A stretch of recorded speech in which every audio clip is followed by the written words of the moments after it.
Backing music was used illegally. That XP with Remarkable, Unremarkable. He made the album to lift himself up and pull him out of the quagmire. Ain't we all, man? Ain't we all, brother? I went on a stag do to London the other year. Very special guest, XP from Flame Griller, the West Yorkshire rap crew. He's a top bloke. Buy everything he does. The WYcast is made possible by people going on the XP homepage, www.exp.uk, and buying my albums on vinyl and CD and getting merch as well. So big thanks to everyone who has, and if you enjoy these podcasts, please consider helping out by going and buying some.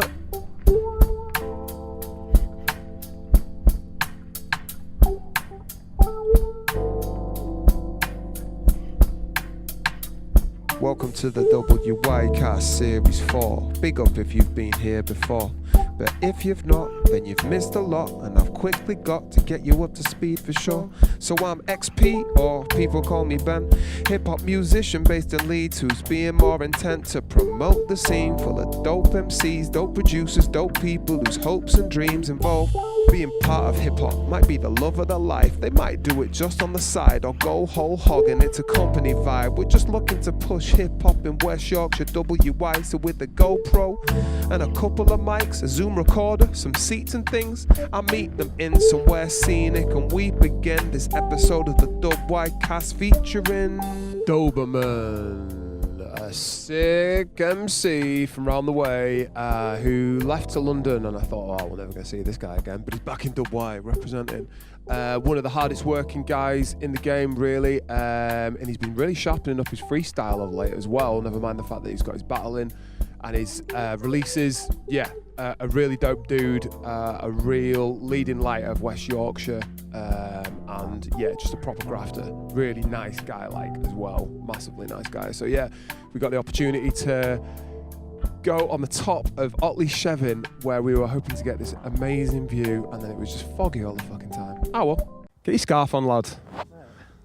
Doberman. Fucking roof at the bear stage. Yeah, you gotta do it, man. How are you doing? All right? I'm all right, mate. How are Good, you? man. Yeah, thank you very much for joining me at Chevin. This is what you suggested, and behind us should be a beautiful landscape of West Yorkshire, but we're above the clouds, as he said, man. Fucking where the sounds are original, Infinite mate. skills create miracles. I don't know the rest. Bro, it's an honour to have you on the show, bro. We've been trying to do this for a while.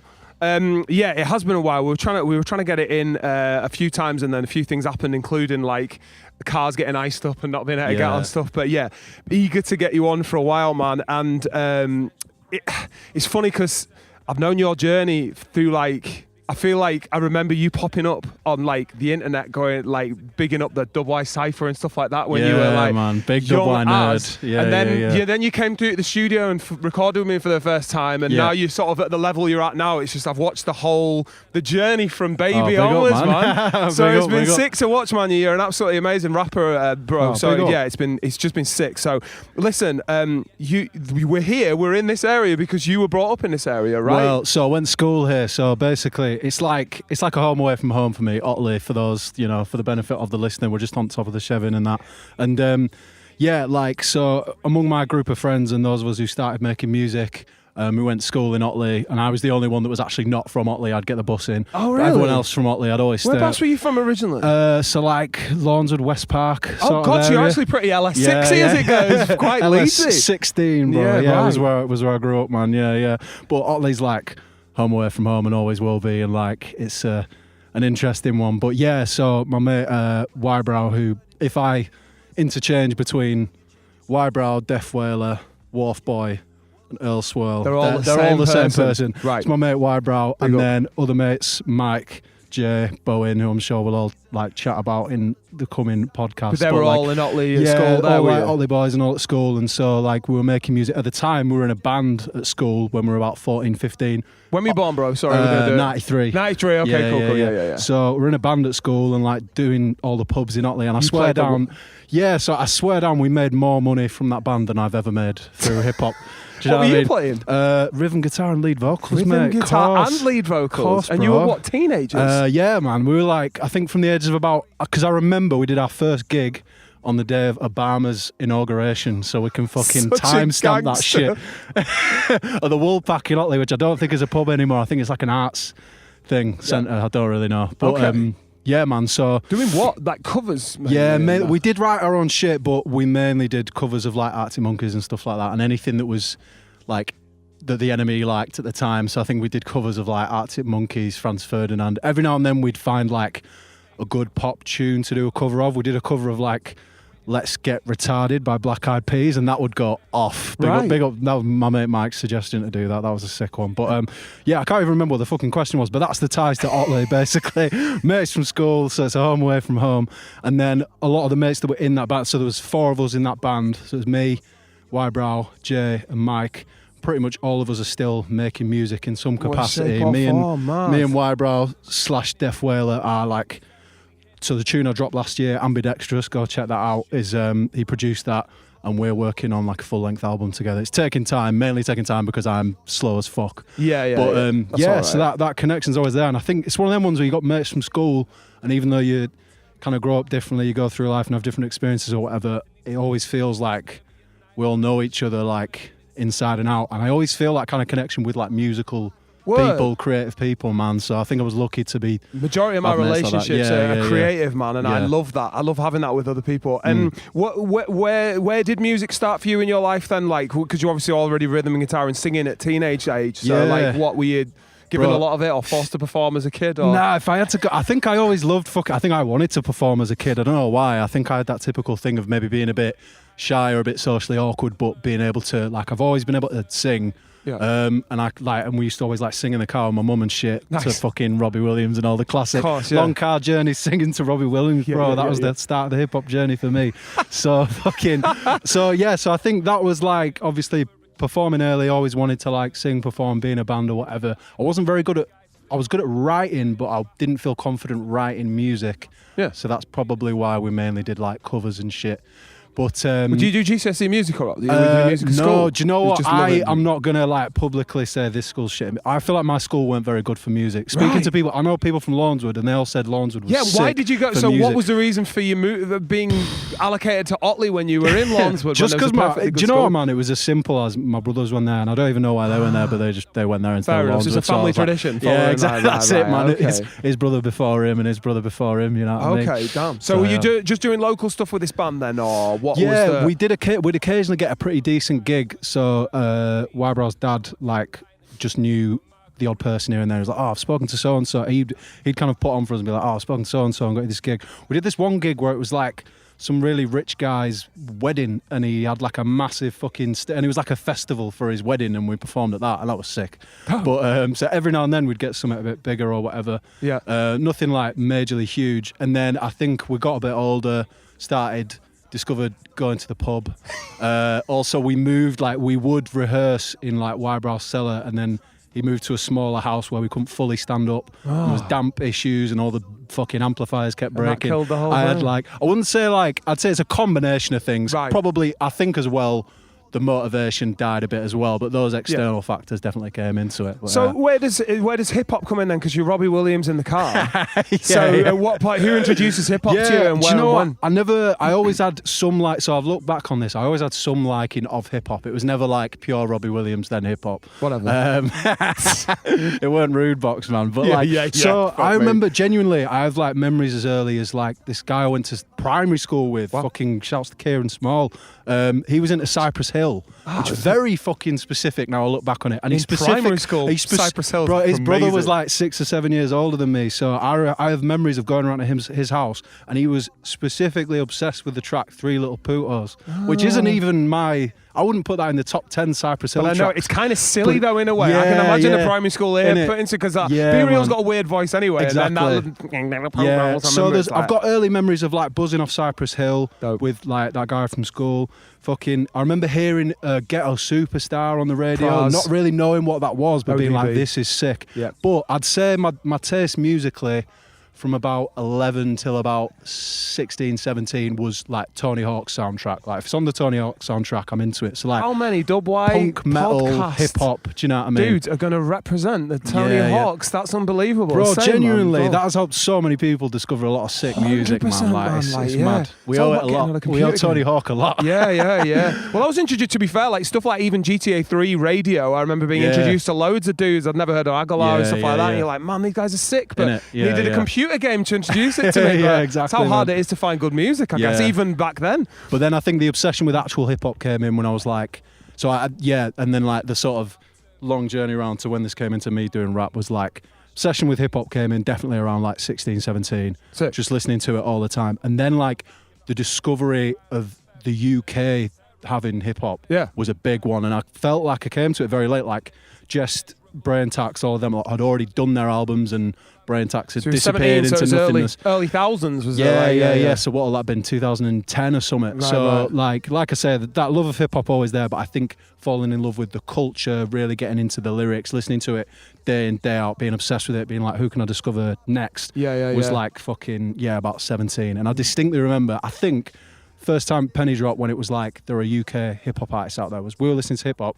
Yeah. And this guy shouting out bad fucking heads from school, man. Shouts to Ben Whitaker. I specifically remember being around Wybrow's house and Ben Whitaker being like, man, fuck that US shit. You want to listen to some UK shit? And I was like, Yes. yeah. And then they put on Terra Firma, Yeah, War. yeah, yeah, And I yeah. remember the bar in War being canoe your crew and leave your super glue to a snooker cue. And I just remember the reference to snooker cue being so British, but it was such a hard tune. And I was like, what the fuck? I was like, this is sick. I love this. And then just got obsessed with UK hip hop from then on in. And then I think did the typical thing of like, you try writing your own bars, and mine were fucking awful. I was going to like, say what the first, so bad. really bad. What was bad? What was the man. worst bit about Oh them? my Flow, god, content. everything, fucking yeah. So you were the first person to teach me to rap out loud. I was. Yeah, genuinely. When I went studio, yours, and I had this verse that I'd come in with, and I was like rapping it, and then I was like, oh, in my head it works, and then when I do it, all these lines are overlapping, and I can't fucking do it, and it's because I would never rap my bars out loud. I'd just write them down, and then think them in my head, and then I'd do it, and I'd be like, hang on, that doesn't fucking work. And it's mad that, like, now I feel, when I look back on it, I'm like, because now I feel like very comfortable rapping, and I'm like, oh, I was sick from day dot, man. But now I look back on it, I'm like, no, I really wasn't. Truthfully, no one's sick from day dot. Yeah. Even the people I've gone on this podcast and said the first time I heard them, I was like blown away, and they might have been a kid at the time. Regardless, there were bits of it that were just completely like needed loads of work, and everyone needs that work, innit? So, you write? What made you persevere with writing then? Did you enjoy the process of it enough to kind of do it? I'm trying to think of what the motivation was when I had shit bars. Do you know what it was? It was actually because so my mates who were in the band had started making beats, and they'd have these beats, and I think I wanted to make beats, but I didn't have the patience for it. I remember having Fruity Loops. I've made about 2 or 3 beats in my time, like 4-bar loops, and I think I had maybe one that was good, and the rest I was like, these are shit, but I can't figure out why they're shit, and I can't be asked to figure out how to not make them shit. Right. So, and then I think because A, I was singer in the band, B, I'd had some experience of writing lyrics. My mates who made beats were like, when are you going to fucking write bars to this then? When are you going to write bars to this? And then we had one beat that I don't think I ever properly recorded my bars to this, but one beat that was like this sort of like Japanesey samurai type shit, and I wrote all these samurai bars. And I remember I think I got really pissed and spat them at a party once, and my mates, like a couple of my mates were like, oh, it was actually good, you know. I was like, da-da-da. And one person said, there was a constant joke, so I got, I've had a few people tell me I sound like Jack Flash, and that's probably because I'm obsessed with Jack Flash. Right. And I'm trying to be Jack Flash. All my music is just me trying to be Jack Flash. Nice. But then I think we're at this party and someone went outside like, oh, have you heard this new Jack Flash track coming? And then it'd be me rapping. And I think a few of my mates have done that. Someone would come in and there'd be a track and they'd be like, yeah, new Jack Flash. And they'd be like, what? And they'd be like, no, it's not. It's my mate Cliff. And it's like, I wouldn't do it. People would do it about me. But when did you first get introduced to like West Yorkshire artists and people like Jack Flash then? So through, I think I knew a Jack Flash pre-West Yorkshire scene knowledge because he was massive. He was huge. He'd done stuff with Jest. He'd won End of the Week. Union and all Jack that. album was like a bro. Union Jack Yorkshire is like classic, my West Yorkshire favourite album classic. ever. So yeah, let's 3 just minute fucking warning, is it? 4 minute 4 warning. minutes. Yeah, sorry, fucking missed a minute. My bad, Rob. Mate, get it right. Anyway, it gives you a whole extra minute to get ready. You get 3 minutes to get one free. Yeah. So I think obsessed with that album prior to discovering West Yorkshire hip hop. West Yorkshire hip hop discovery was the cypher, bro. Like fucking that was all you. Take that. So and I think obviously going from back to the thing of like how did I go from being a fan of hip hop to writing hip hop? I think UK hip hop was a turning point, and then discovering the West Yorkshire scene, I was like, yo.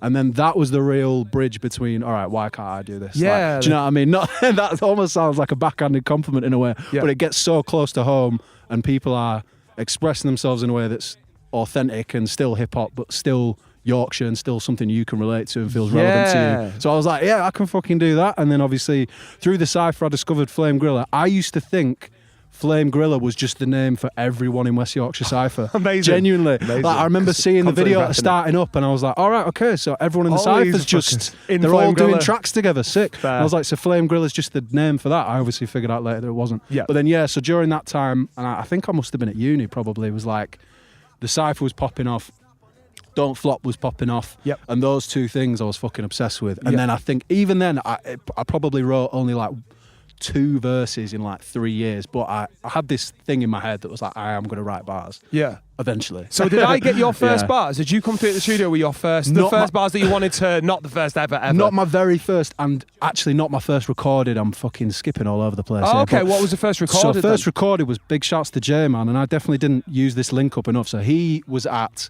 I think Leeds Met, Dope. or Leeds Met or It's a Leeds familiar College of Music. story, I can't this, remember. so they have free recording He had space. access to the studio, and he was Love like, "I'm doing this. Like, do you want to come through?" And I think I maybe went through there twice. One of my first tracks I remember recording and thinking, "This is actually good." Or like feeling proud enough to share it with people, and people going, "Yo, you're actually quite good." Was it's called Escape Artist, Okay. and at the time I'm that an is escape artist. I've re-recorded that at yours. I remember it, bro. Yeah, I remember yeah, the yeah. flow of it. Yeah. So you re-recorded it with me, did you? Yeah, man, That's yeah. why I So remember original it. recording was at Leeds Met, and I did it over the Say Something beat by Kev Brown, which I probably wouldn't know about if it weren't for WY Cypher. You know what Yeah, I it was mean? all So- J&D giving us the Yeah, Kev Brown yeah, ish, yeah. man. He loved Big that, man. He Chicken used D, to mate. yeah. Fucking Okay, so Yeah. so yeah, a little bit of recording before you came to it to me, and Yeah, then man. and then sort of I remember you being quite like when you came to it at the studio, you were like, whoa, this is where it all went off, like Yeah, bro. Looking around, I like, was touching the nerding out walls and so stuff, hard. I was which is taking nice, pictures man. of fucking everything. Like, that's that little bit of wall that they're up against. Oh, that's the sofa. Oh, that is great. yeah, man. So there was, but it felt like you started working pretty hard. I remember you were quite regularly in the studio recording, and then there seemed to be a tipping point where you improved massively, or like you were much more comfortable with what you were writing and how you were writing about it, and it all sort of led up to that Tales from the Dales album. Yeah, boy. I think with your boy Jack, with Bowen, With, aka Breathless, which yes. I don't think anyone ever has called him before No. or since, No, but no. he needed a rapper name for the album. But so. you guys seem to really bounce off each other a lot. You were both in the Yeah. studio together, and you kind of Yeah, did yeah. this collaborative album with Yeah, some man. beats, like one of my beats. I think you had some beats Yeah, from yeah. other people around the way and stuff. Yeah, man. Was that had that always been? Because it felt like that was the album that you needed to like work, Yeah. get everything towards, get it Right, out we're your a thing. system, Yeah, and then man. you could sort of, I don't know, use that as the trampoline. Sort Yeah, of thing, man, it's very weird. I look back on it now, and I think what I was trying to do in terms of release tracks, then start doing sets, was completely the opposite to what maybe I should have done, or what is now like the model. Like, I feel like now you kind of do live sets, show you got bars, build some demand, and then maybe drop singles. And people can just live off singles nowadays. They to do, be yeah, fair, they have to. So, but in my head, for some reason, I valued an album a lot more, and I was like, if I've not got an album out, you're old school. why the fuck am I rapping? Or if I've not got an album out, why would I do a gig? Yep. And I've even seen people live, and who've smashed it, and I've gone, bro, where can I get your shit? And they're like, nothing's out. I'm like, what?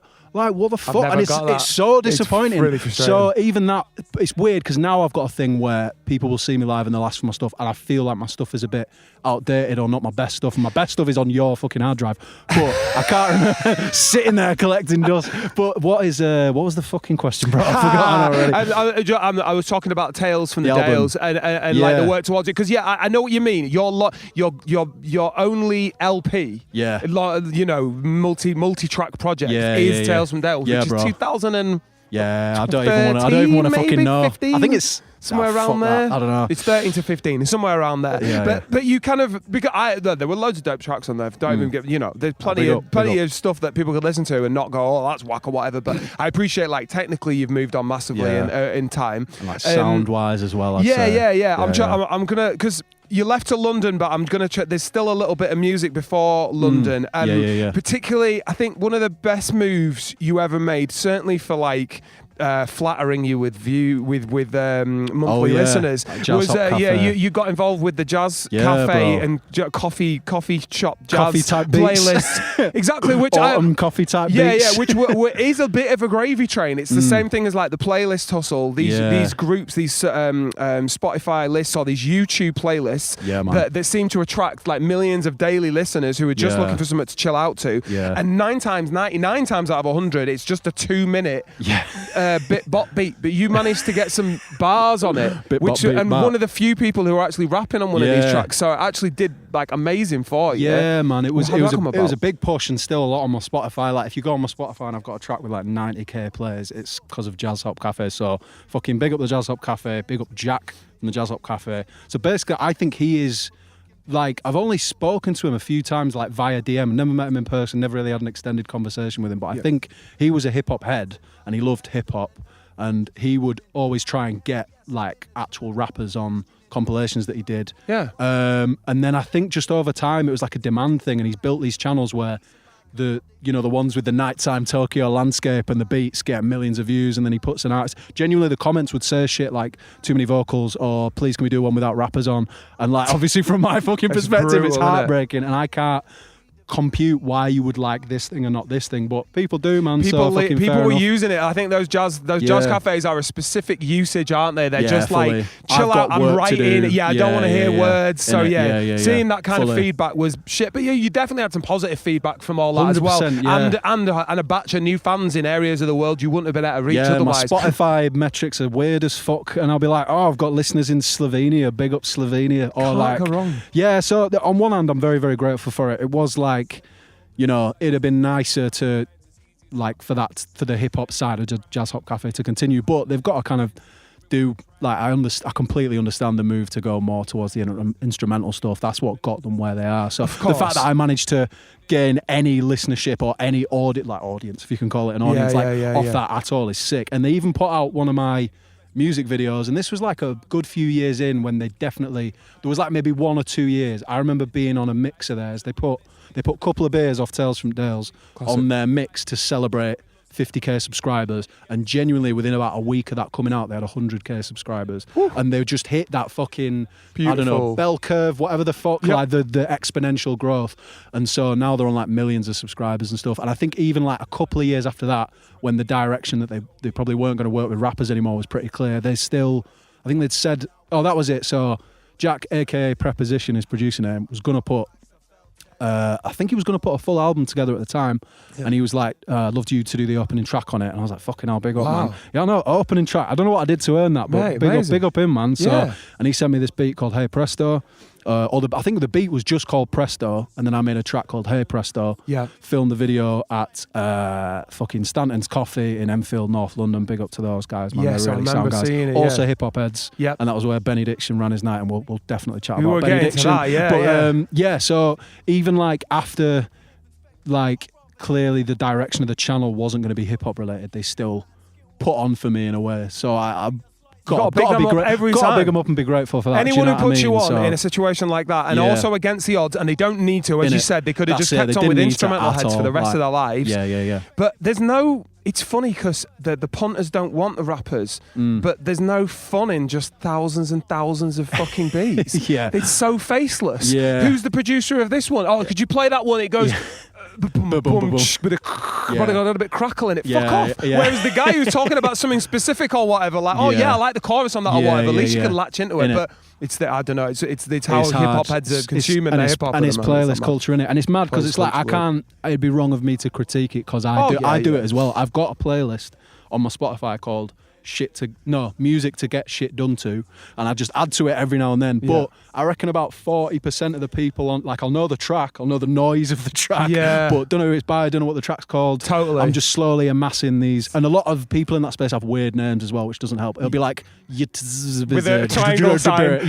So I'm just like, fucking no chance of it. Even if I wanted to find out who you are, I couldn't. Do you know what I mean? So you have an interesting so you were into Jack Flash. You did a lot of music with Jack, who was Breathless. Yeah, man. And then Jack from the coffee shop all the Jack crew were mate. putting you on. And then Jacks and Bens. another Jack I want to talk about, Burnley Jack. Yeah, bro. What a fucking legend he man is. Like Bacchus, a.k.a. Bacchus. Oh, Bacchus, as some people fuck up, but Yeah, Bacchus, man. absolute Yeah. hero. Shame he's not Dub-Y. He'll never get on the podcast. Fuck innit? Lancashire. Never.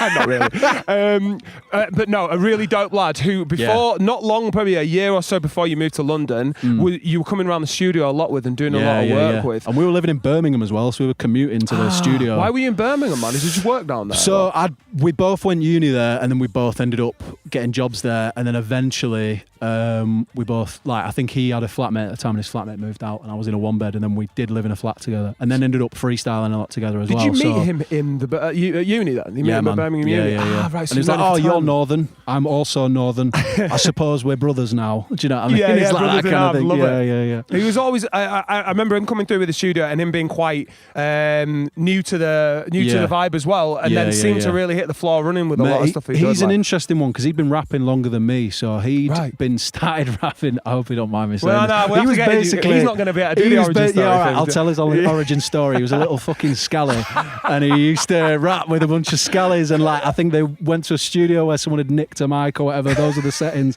But he did write grime bars and had recorded grime bars, albeit in a fucked up setup. So he knew how to rap. He knew how to put lyrics together. He's got some of his, and every now and then I'll message him being like, "You've never beat these bars from 08 Freestyle." He had a tune called 08 Freestyle, and the bars and the flows in it are still stand up Still today, fire. I'd say. Yeah. So he's obviously always had that talent, but I think when we started chilling more, he actually started writing hip hop because I only wrote hip hop, and then we couldn't cypher together, so he started writing hip hop bars. I think he was on like garden leave from work at the time and had a lot of spare time and just started really putting more hours into the bars, which made me put more hours into the bars. Same story with Bowen, to be fair. He wrote like a motherfucker, and that made me write more. So I think I've always enjoyed making tracks, writing, performing, whatever, but I've always been, and anyone that's worked with me can attest to this, slow as fuck. Like I really take a long time to get things done. Unless you're there and then with the dude and they're kind of pushing you on. And that's why, I think pretty much everything I've done is a collaboration, and I think that's why. And I used to beat myself up for it, but now I'm like, do you know what, man? I'm doing this because I enjoy it. Exactly. So that's the way I enjoy it, and that's the way I get it done. So why do you say go. so slow as fuck? Define that for me, man. Like,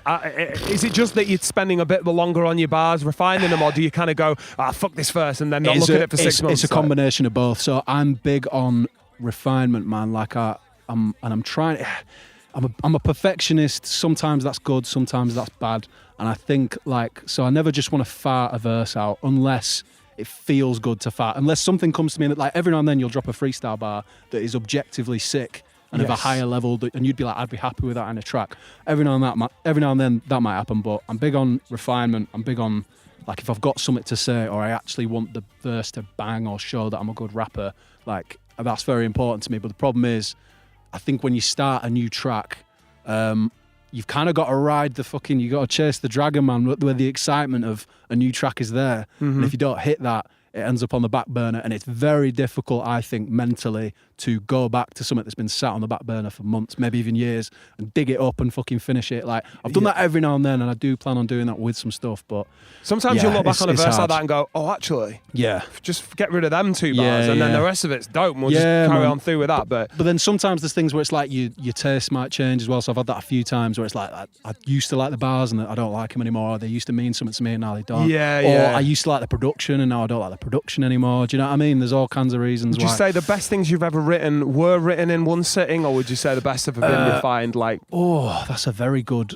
question. It's a very rap question. It is a very rap question. Do you know what? It's a bit of both, man. So I think for me, even though I'm kind of just chatting shit and being silly, ambidextrous is like the bar I'm trying to reach in terms of lyrics and in terms of a track and how it sounds. Yeah. Thank you, man. And so that was like, I think I had one stint where I'd been listening to Rock Marciano all week, and I just wanted to write some swaggy, like, dumb fucking bars. And I had these beats.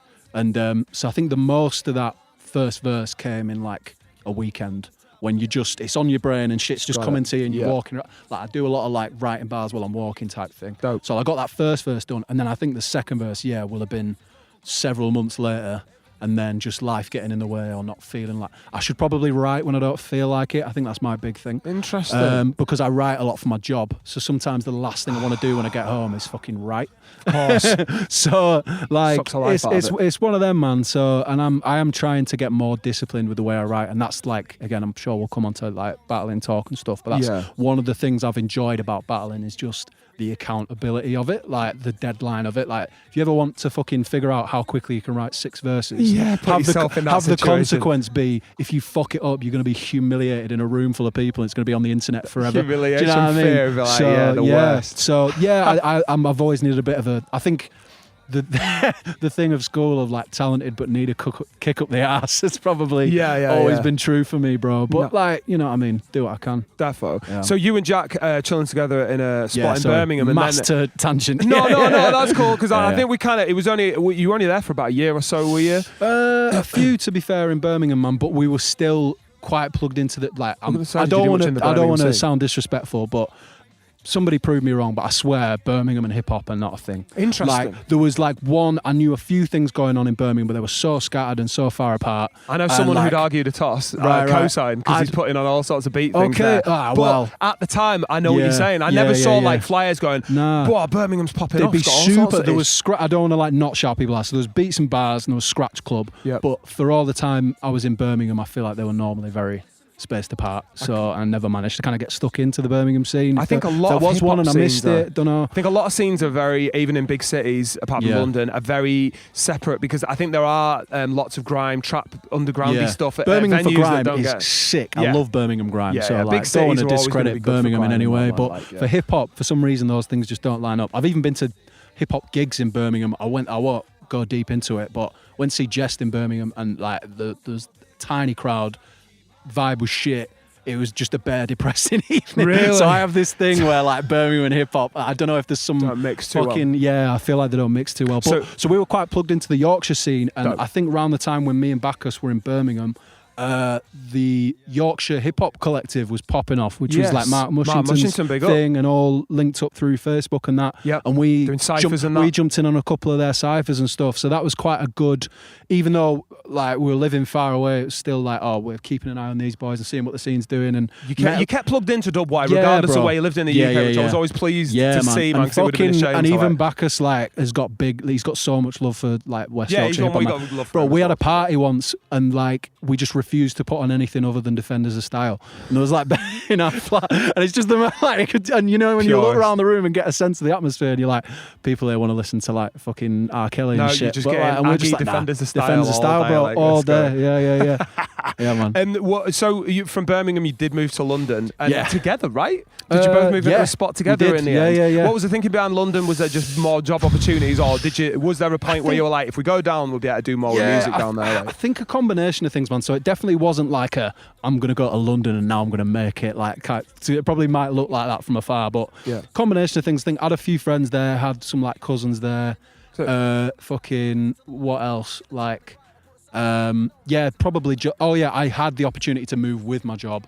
I think we'd gotten a bit like bored and like complacent where we were, right? And we just fancied a bit of a change, and then we'd both chatted about it, and then we both had the opportunity to do so. And we knew 2 people, and we went in, got a house. So there was 4 of us in this house in North London. And then that was it. So then I was there for like maybe, I want to say 4 years, but like a good chunk of it was COVID, so it's a bit of a trippy. That's true. I was kind of gutted when you went, because like I thought it's not great for the West Yorkshire scene that people are splitting apart. A tragic loss. It was a tragic loss for the West Yorkshire scene. But at the same time, I knew, for one, you cared enough about West Yorkshire hip hop to always represent it. Of course, and man. 2, people do need to go down there to like ply their trade a bit. And when I saw you getting your teeth into the hip hop scene down there, and popping up at a lot of nights and events, and a lot of poetry bits and pieces as well. I was always like, go on, Doberman, that's exactly what we need to do here.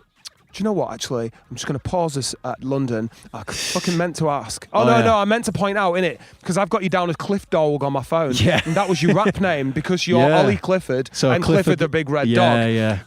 When did Cliff Dog become Doberman, and why? And why did you choose a Doberman as the Big Red Dog? It was literally as basic as, I needed a rap name. My Cliff Dog was my Twitter name. I think like written it, like I'd occasionally tweet A up or something, and you guys would refer to me as Cliff Dog. Yeah, so we've got like, another 10 quid from Cliff Dog, so exactly, we keep the lights on at A up for another week.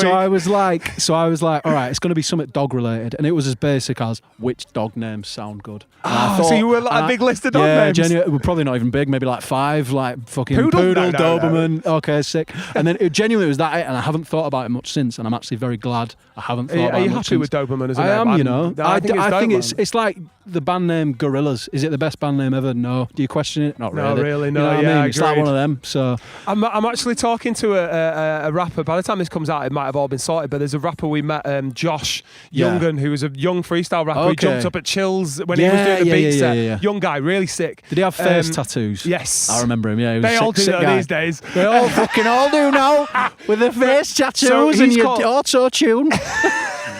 His real name's Josh Young, Yeah. and he called himself Youngen, but he was like, I'm going to have to change my name here. And because when he's That 30, is he it. isn't Youngen anymore. There's is also he? a bear And there's MCs called gun. Young. There's like about 70 Younguns. So, and he all knows with different this. spellings. So, like, and yeah. he's like going through, he's trying to come up with rap names, and he sent Yeah. me one the other day, and I didn't say it back to him. I'm like, nah, I'm feeling that. And it's like, at Sorry, what point Josh. is it? Sorry, Josh. But it's like, I mean, it's got fuck all to do with me. He can call himself like Sausage Monkey if he wants, for all I give a shit. Although Sausage Sausage Monkey? Monkey is pretty. Sausage Monkey MC. Let's go. Fucking, I'll back it. But it is the actual coming up with the name Yeah. and then sort of living from that name. Like, you know, we Bro, can't all come up with Keith Lee Sutherland, I've can we? seen it. Yeah, that is genius, man. Like, I've seen it really tear people apart where they've got a name and it creates trouble for them. And I'm like, I'm very glad I haven't done it. The only time I've had anything recently, and I don't know who the fuck has got this TikTok account. I considered getting TikTok the other day. But someone's got Doberman. And someone's got Doberman WY. And I'm like, who the fuck? What's the Who WY? are you? Wisconsin And or what do something? I, like, how many Winnipeg. rounds of boxing do I have to get through to take that fucking username Fuck's off you? sake. It's mental. Like, because I'm dead smug about it, like Facebook, Twitter, Instagram, them all all locked. Doberman WY. I'm not like Doberman Music on Facebook Yeah, and Doberman yeah. _rapper on Twitter. Like, I've always had all that shit locked in. Yeah, so, yeah, and someone's so the stole that naming here. stuff has never been a problem until TikTok. So fuck TikTok. Fuck whoever.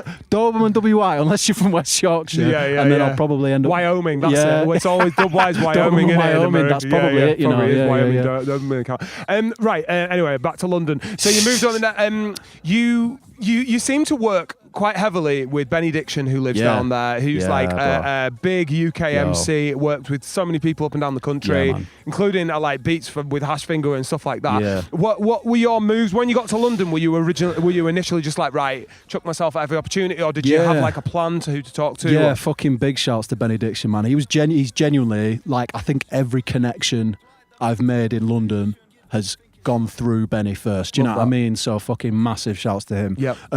But yeah, I was trying to pin it down like the other day, like when was the first time? I know the first time I met him in person, but I'm trying to figure out. So I think we knew of each other on the Twitterverse, maybe just because I was a West Yorkshire rapper, maybe because you knew him and maybe somehow connecting via that. And then he caught wind of the fact I was moving to London. So we obviously knew each other somehow pre me going to London. And then he had a night coming up called Beans, Rhymes and Life, which was at Stanton's Coffee where I shot the video for Hey Presto. Yep. And yeah, he just hollered me and was like, oh, I'm running this night. It's going to be, told me the format. He was like, this many headliners, this long open mic. It's going to be like fucking, you can come here, do whatever you want, do comedy, poetry, rap, whatever. Lovely.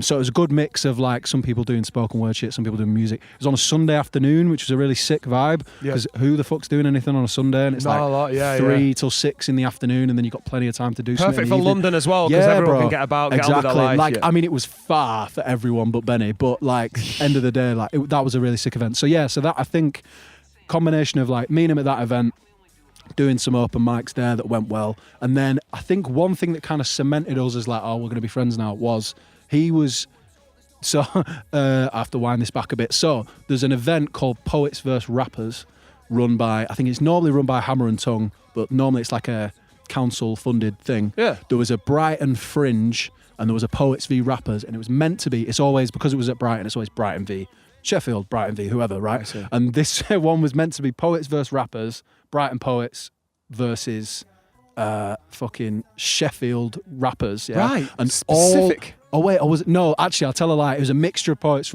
and rappers. Yeah. I think. Oh, fuck it, I don't know. But anyway, all of Sheffield pulled out. All of Sheffield. I'm going to say, probably so there was a very specific requirement. Just need a bad cold to go around to really wipe them all out. Exactly, man. So there was fucking like basically the requirement was, do you like? So Benny they'd already collared Benny because you're northern-ish, and you can rap. Do you want to do this event? And then whoever was running it asked him, do you know any other northern rappers down south? Wow. And he was like, matter of fact, I do. Sick. This guy who's from Yorkshire. So so we both did that event at the Brighton Fringe. Like he drove us there and back. So a lot of chatting, a lot of cutting it up, a lot of getting to know each other. Sick. And then I think from then on it was like, yeah, let's. If we were Work. going to events, we'd be like, are you going to this? And then that was kind of it. Dope. And so that kind of cemented the hip hop friendship, man, for sure. And that event was fucking sick, bro. I can't even remember who ran it, but we got paid £100 for that. So fucking in it. It's starting to make. I only make did like 2 verses. Cover band money. Yeah, bro. Cover band council. Where is the rest of that council arts council money, bro? Give me that. I'll do 2 verses. You ended up doing a project with Benny Diction. This is a bit later on in there, but the Doberman Diction Reliable Pies. Yes, bro. Classic, all sold out now, I believe, on vinyl. So I think I've sold all my copies, man. Nice. I think if you want a copy, holler Benny. I think he's got like 4 or 5 left. It's like an 8-track vinyl. I think it was 6-track vinyl. So yeah, so that came about through Gold on the Mixer. So shout out Gold on the Mixer. Yep. Their head honcho, the mysterious Zatoichi's Ears. Basically, that was it. Benny was recording his album Face Palm Brainwave, which you should all listen to. That's out track right, on right that. now-ish. Yeah. Track on that produced by J&D. Huh. Which I did a feature verse on, and we recorded it with Zatoichi's Ears from Gold on the Mixer, and he was like, "You two sound good on a track. You should do a collab." And then at first it was like, "I've got this beat. Do you want to do a collab on this?" And then we did that, and that was the track Inside, which you can get on YouTube. Then it just kind of snowballed. It was like, "Oh, should we just do like a 3-track EP?" And then we did 3 tracks, and it was like, "Do you want to do 6-track EP?" And then and then I think it's 6 tunes on there, and yeah, man, each one like all produced by Zatoichi's Ears. So yeah, really happy with that. Like, Dope. and each kind of tune's got its own little vibe in terms of the production, but there's definitely consistency. Like I think we both put bars together in a similar way, and we both want the same thing out of a track. Yeah. But we have slightly different approaches every now and then. And also, again, like everyone else I've ever collaborated with, he writes really fast. Which gives me a write kick. fast? Yeah, bro. He was like, fucking leading the way with all the other tunes. The only one where I think I started it and set pace was the title track, Reliable Pies, because I think I had a mustache at the time, and I was writing bars about my mustache. Nice. And then I was like, hang on, I'm just going to be ripping off him. I was like, ripping off I'm going to be Ranimal. ripping off him Ranimal, so I need to give this a little Incredible. spin. And then it kind of went on this Magnum PI, Miami Vice type direction, and then Benny followed that. But pretty much everything else, I think he started the bars. I like or had that an idea first, without faltering. You said I had a mustache at the time, so I was writing bars about mustaches. Yeah. I think it was definitely a lockdown thing. Everyone in lockdown who didn't have a beard grew a beard, and everyone who had a beard Wrote about having a tried beard. to have a mustache. Oh, I see. And every rapper who had a mustache. Fucking Lee Scott did a track about having a mullet, I think, over lockdown. Do you know what I Did mean? He had the lockdown mullet and came out with a track called Mullet. Right. Where it opens with, what's the bar? I need to remember it now. It's like, did man make the mullet or mullet make the man? Pull a single mother, then I'll push away the pram, which is fire. That is dope. That Fire. is good. That is dope. So mullet bars, bit mustache harsh to the bars. single mother. I always hear bars like that, and I go, I know. it's a great bar, but it's a bit. it's a bit my on the nose. mum was a single mum. Do you know what I mean? Why are you pushing the pram away? I obviously tweeted her. Terrible. Tweeted Respect to all my dudes getting with girls with kids and then helping with the kids. I got mates like that. Yeah. They'll push away the pram. Nah, whatever. While you were down in London, I might be skipping on a bit, so feel free to drag me I've been back in going all bits of over the London. fucking place, While bro. you were down in London, I feel like that was when you did your first battle. Maybe talk to me about getting into Bro, dance. so it was literally as I was leaving. Chatting shit. So first battle event I did Wasn't a don't flop, was it? Wasn't a don't flop. You battled some bold guy in a battle bar. fucking Emerge. Big up to Emerge, man. Sorry, funny a bold bastard. guy. Funny bastard, man. A very good freestyler as well. So yeah, that was it. And I'll tell you what it was. So I think this was the year before I moved out of London. I'd gone to see End of the Week, and it was the Champion of Champions event. So fucking, it was like Jack Flash, DK, Menace Mendoza, G-Bag. Really sick event. And I think I'd been disappointed with my own writing output post Doberman Diction. And I was a bit like, And then I was like, do you know what?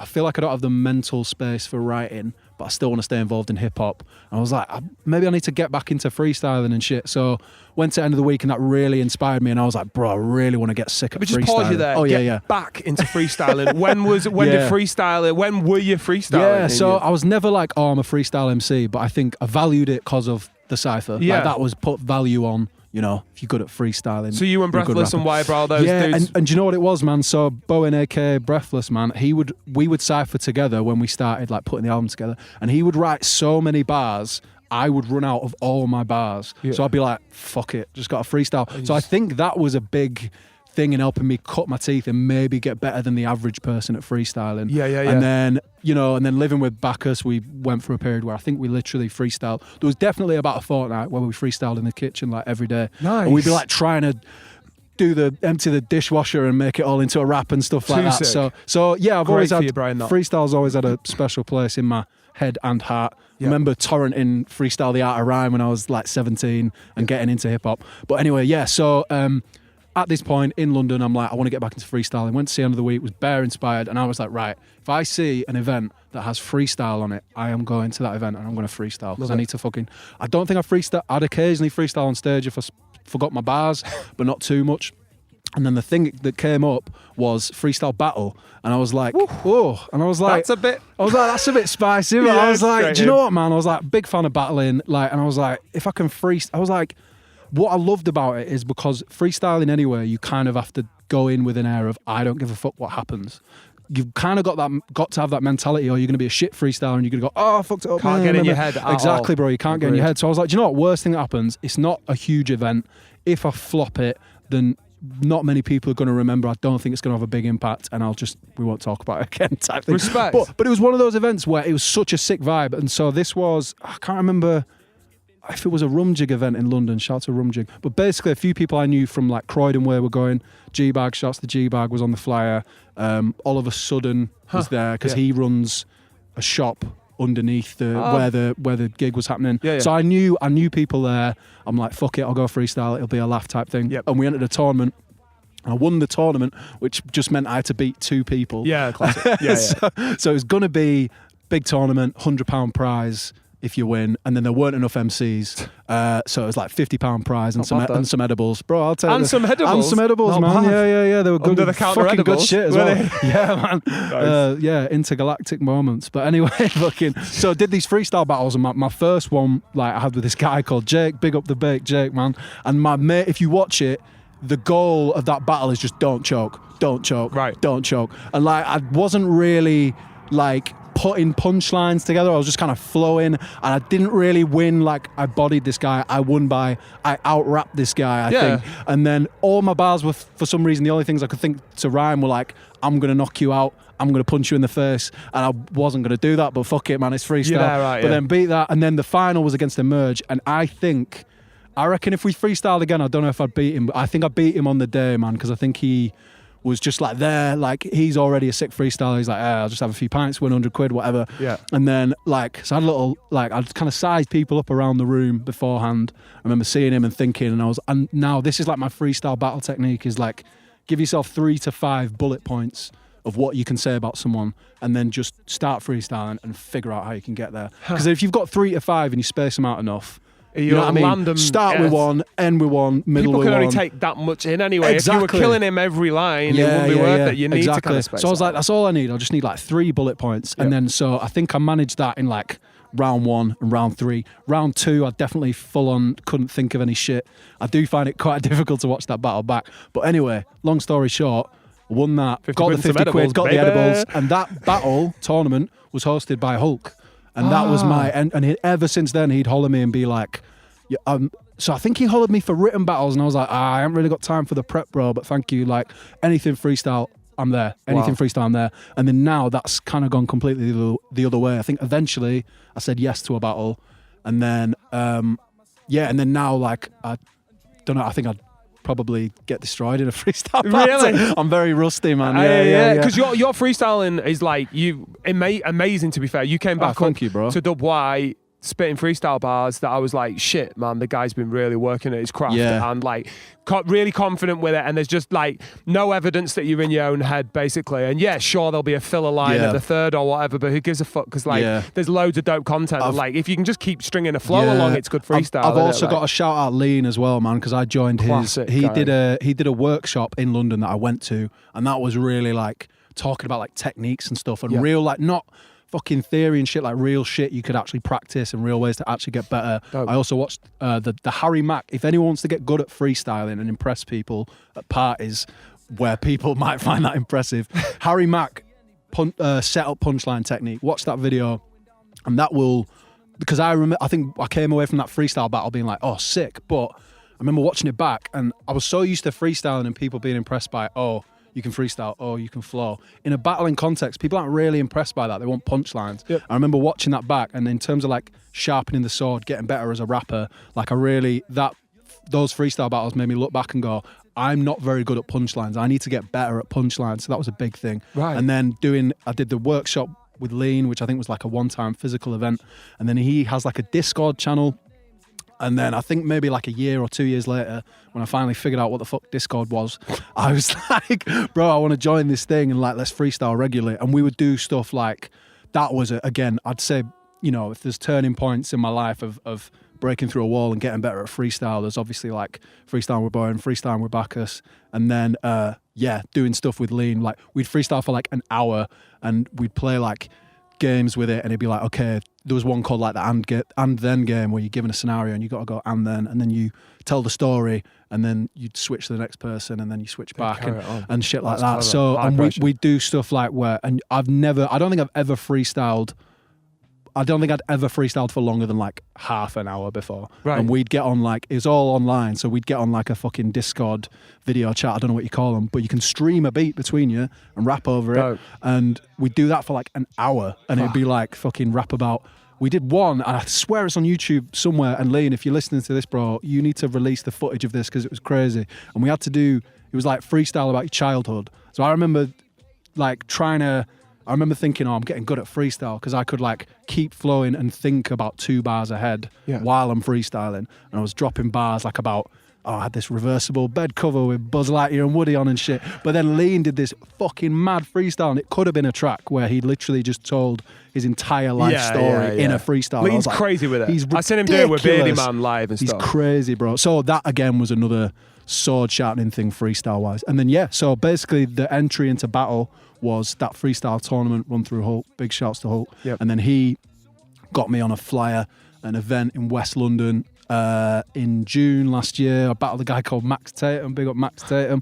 And then that was a written one. It was. So that was written. So that was your first written? First written battle. And then my second written battle was at South Facing Festival in Crystal Palace. Oh, yeah, the Crystal Palace Bowl. Were these other beats? Yeah, bro. As I remember. I think I've only done one a cappella battle, and I think I'm in the kind of this guy raps on beats pocket, which I'm fucking happy with. I'm more than happy to be the on beat guy, man. And like, so I think it was like freestyle tournament, Hulk ran that, did this thing, like, and then I think the South Facing thing, I think was at a loose end and needed someone to battle.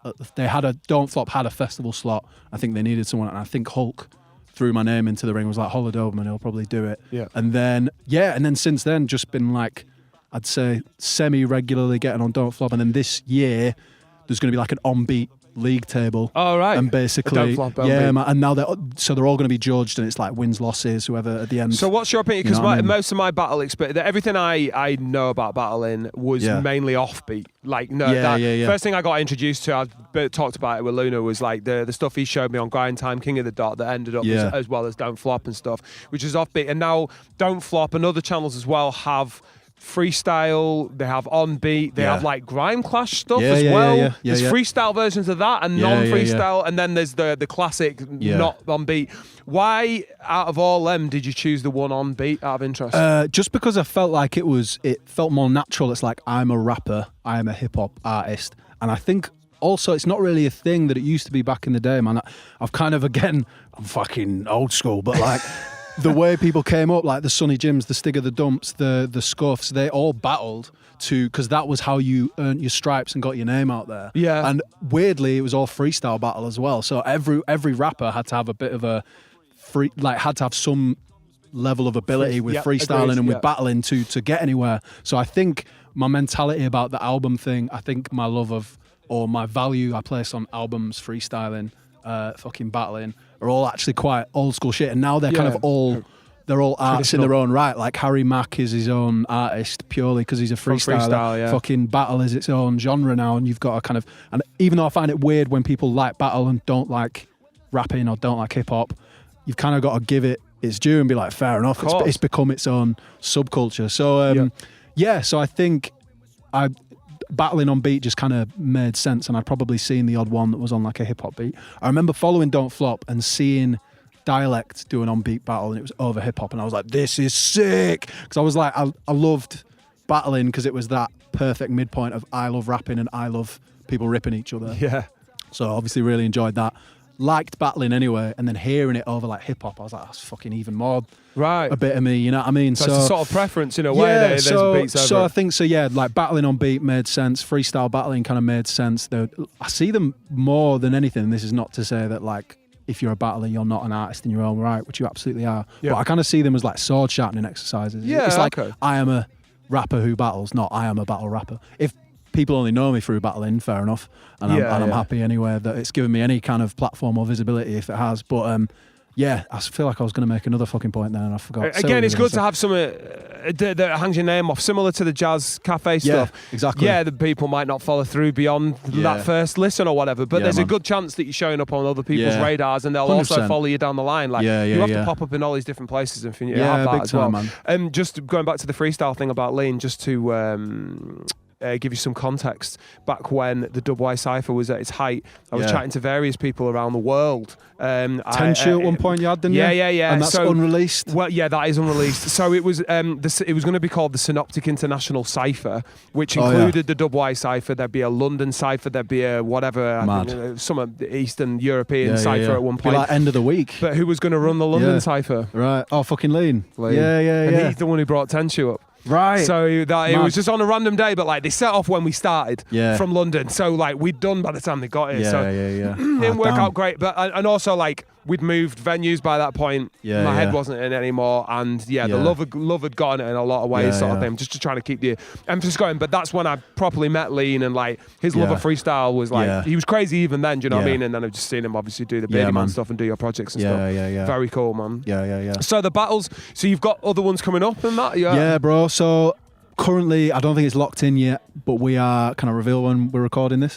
This will be out in end of Feb, I think. Right, so I may or may not have a battle around that time. Okay. Live and indirect, right? Yeah. So in London? That'll be in London again, man, yeah. So I think they're happening pretty much every month, and if I keep getting offered them and I'm free, I'll do them. And you write in for these? Yeah, man, these are all how's that? prepped. So you alluded to that before. How is that process working for you, considering you're a slow-ass writer? Yeah, it's shown me what I can do if I've got a deadline, definitely, and it's made me, and this is why what I was saying, like I'm trying to be more disciplined. I think battling has helped me see like, okay, I can actually, because I just find it, if I've ever got to write something and I'm like, fucking hell, I've got all this live shit going on, how am I going to feel in the zone to like write some stuff?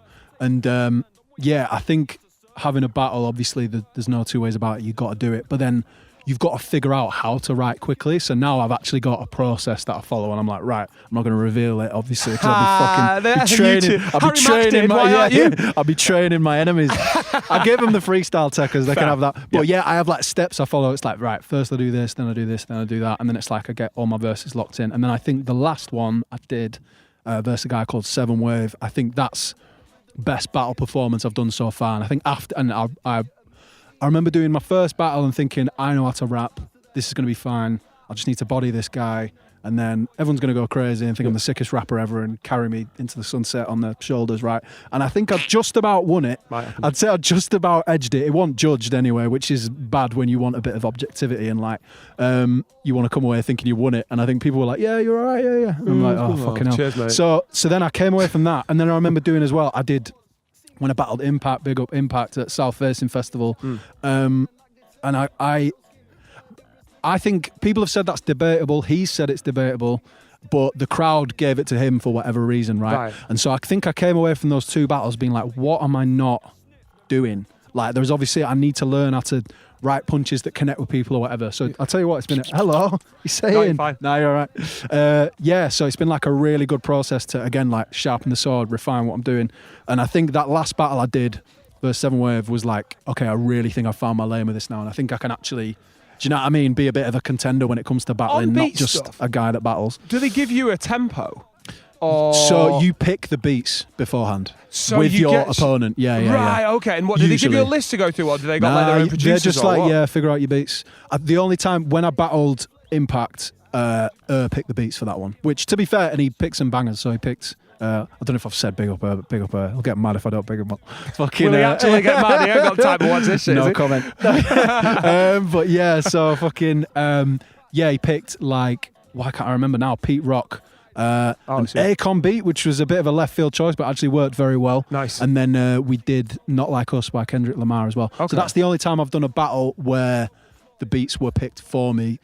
Every other time it's been like you're in a group chat with the other rapper, and you've just got to figure shit out. And like, it's an interesting one. And like, again, it's been that test of an MC where like, so last guy I battled, like, I don't think he really raps on hip hop ever. Like, he's a grime MC. So I was like, well, you're a grime MC. Fuck it, let's rap on grime. Do you know what I mean? Because I wanted to be the guy that, I don't want to be the rapper with stipulations. Do you know what I mean? Yeah. I want to be the guy that can fucking rap. I want to do 88 to 92 exactly, man. BPM. Yeah, exactly. Like, Yeah, I might not be the best grime MC ever. I might not sound very natural on it, but it's like, fuck it, man. If it's a battle, it's a battle. You're testing your skills. So if you're the guy being like, I'm sick on this genre. Yeah. You know what I mean? Like, fuck you, bro. Just, do the battle. You so, can't be picky in that yeah, situation. I can't remember what your question was, but did that answer it? No, yeah, I was talking about the beats. Probably not. We're talking about like, you choose the beats for it. So yeah, okay, cool. So there might be a battle as we speak, as we're putting this out or what have you. Yeah. So you moved back to Leeds, thankfully. I was so pleased when you did. Bro. Because you were like one of the first people I told, no shit. Because I think I just saw a thing on Instagram and I was like, yeah, love fuck it, man. Do you know what? Yeah. It matters because I feel we have all been pulling together in the last year or two. Yeah, big time. And people have been pulling together for years, but I just mean as a group, as a community, we've all been like really positive and like doing as much as we can with West Yorkshire hip hop. Loads Seeing of us strong out at the there. minute, man. 100%. And it just felt like you were a piece of the puzzle. It was just like, because you're hardworking, you're battling, you're rapping, you want to work with people, you want to do solo shit, you know what I mean? And it's like, big up, man. you want that, and you're freestyling as well, which is like, so I was super chuffed when you came back, and you was sick that like first time you came back was one of the nights we had Wednesday and stuff, got you through for that and stuff like that. That was vibes. So yeah, it's super sick. What was the thinking in coming back to Leeds? Was it like London wasn't? Did London feel like there was more opportunities that you could have taken, or was it not about that? I think, do you know what? If I'd have gone in, more visitors. If I'd have gone in like balls to the wall, there's definitely more I could have done. I don't know whether that necessarily would have changed where I'm at or changed anything I've done. In terms of like writing output or where I'm at musically or whatever. But I'm getting very distracted by this dog. Yeah. Come on, is he bro. just... his dad's over there somewhere. Right, okay. Oh, there he is. Oh, there we go. Fucking, yeah, so I think it was just like, been in London for a bit. I tell you what, man, COVID genuinely, and not to disrespect anyone promoting hip-hop nights, COVID genuinely killed quite a few good hip-hop nights. They didn't crop up ever again. Right. So fucking Cypher Lounge, which was where I supported Luna C in Brixton. It's mad that I've supported Luna C, but I did it in London. Brixton. That's dope. That's really weird. That's cool. But yeah, so fucking, that's one of the biggest gigs I've ever done, definitely. So nice. Cypher Lounge. There was one called Higher Learning, which I never meant, that I don't think I ever reached in the end, but I chatted to Ollie Sudden, who runs it, big ups Ollie Sudden, about doing a slot there.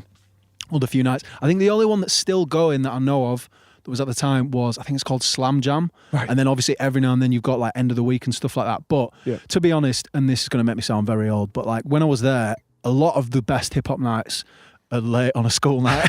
You know what I mean? So I would live to though. So it's like if I can collab and find even people in their 20s have got that situation. They've got to be at work. That was it. I was in mid to late 20s, and that was an issue for me. Yeah. So, but like that's why I went to spoken word shit a lot. Truth be told, obviously I've got a lot of respect for spoken word artists, but a lot of it was these are things. There's fucking loads of them.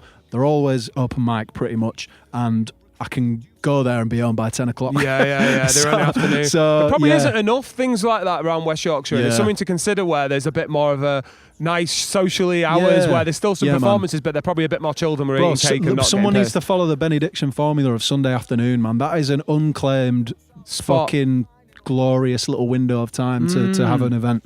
Something to consider. But yeah, what was I saying about fucking London? So yeah, it weren't really like I'm done with it. Was just like, I think lived there with my missus, like we'd done our time there type of thing. Literally done your time, yeah. And it was yeah. like, Let off a good and then it was behaviour. like, all right, if we can move back, let's move back. Because I think we weren't really living the London lifestyle. It's like we're living quite a settled life for about 3 times the cost as it would be back in Leeds. Yeah. So, but I'm really glad I did go there because obviously I've planted a lot of roots there, man, musically. Yeah. Wouldn't be battling if I wasn't there. You've got Do you beds know what to I mean? sleep on if you're down there Exactly, gigging man. on that, Yeah. So, and I think now it's like, the thing is, London is always there. It's always very well connected and it's always easy to get to. Yeah. Might be a fucking arm and a leg to get a train, but you can get there. Yeah. So, so I don't really feel bad about having left and I don't feel too cut off from anything really. Like, I feel like the benefit of having planted some roots there, made some connections there, outweighs the loss of I can't go to every single night going. Do you know what I mean? Understandable. Yeah, So yeah. what's the Doberman plans now? You're back in Dubwire, then, man. What's on the horizon? You got because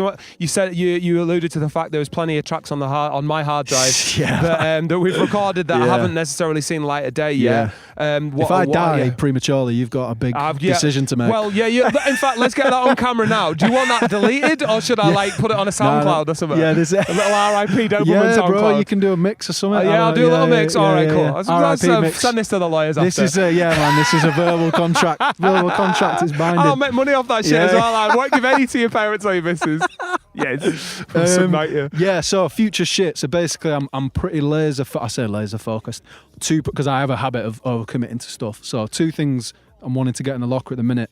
Full length album, Doberman and Death Whaler. It's going to be called Thermidor Creek. I don't know if I'm allowed to say that, but I just fucking did. Nice. Thermidor Creek. Watch Creek. out for that. So Ambidextrous, the first track off that. There's Sick. more coming, more All recorded. produced by Wybrow, aka... Yeah, bro. All recorded by Wybrow, aka Death Whaler, aka Earl Swill, aka Wharf Boy, aka the 8th Dan Waste Man. Yeah. So, yeah, man. So there's that album.